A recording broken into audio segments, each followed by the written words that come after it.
नमः सहमानाय निर्व्याधिनाव्याधिनीनां पतये नमो नमः ककुभाय निषङ्गिणे स्तेनानां पतये नमो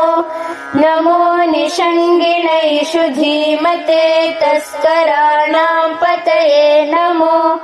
नमो वञ्चते परिवञ्चते स्कायूनां पतये नमो नमो नीचेरवे परिचरायारण्यानां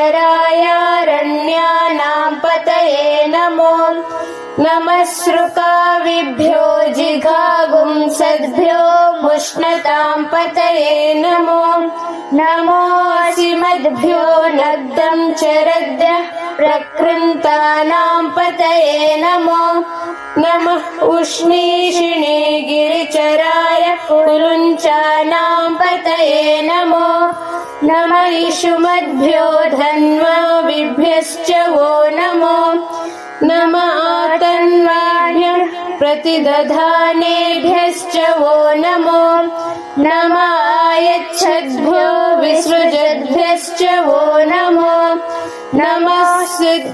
नमो अस्यद्भ्यो विद्यद्भ्यश्च वो नमो नमः आसीनेभ्यः शयानेभ्यश्च वो नमो नमः स्वपद्भ्यो जाग्रद्भ्यश्च वो नमो नमस्तिष्ठद्भ्यो धावद्भ्यश्च वो नमो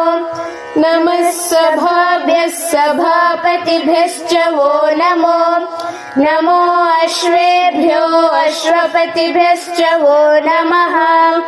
इति तृतीयोऽनुवाकः।